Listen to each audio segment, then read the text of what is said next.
Pessoal, a aula de hoje é sobre geometria primitiva. E a geometria primitiva é a forma como a gente compreende os elementos matemáticos que dão base para a construção geométrica.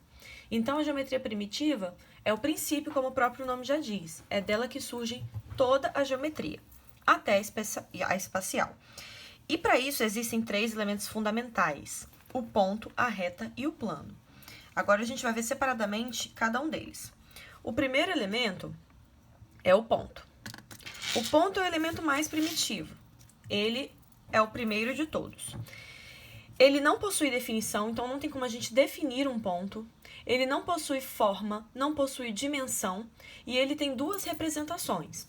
A assim, que é o encontro de dois elementos, poderia ser duas semirretas, duas retas, é chamada de forma geométrica. E assim, que é só um pontinho, que é o que a gente mais conhece, que é chamada gráfica. Então, existem duas representações para o ponto. O ponto sempre é nomeado por letra maiúscula, é uma regrinha. O segundo elemento primitivo que a gente vai ver é a reta. A reta,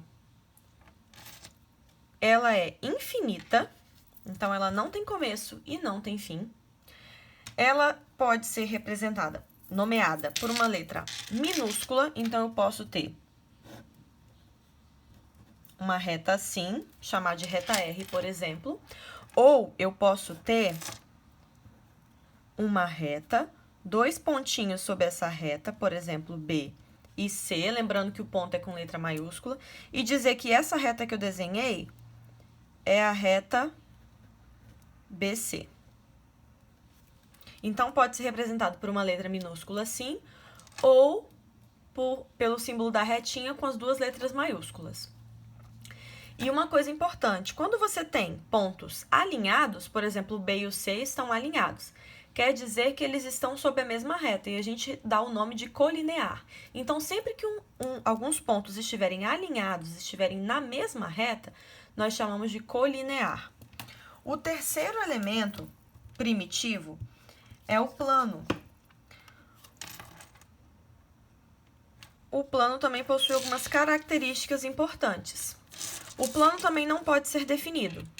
Então, ele possui as características. Ele é um conjunto infinito de retas e ele é base para que as figuras tenham largura e comprimento, ou seja, as outras dimensões. A partir do plano, a gente consegue ter figuras. Para de ter elemento e passa a ter figuras. Então, o plano ele é representado dessa maneira e nomeado sempre por letras gregas, alfa, beta, gama.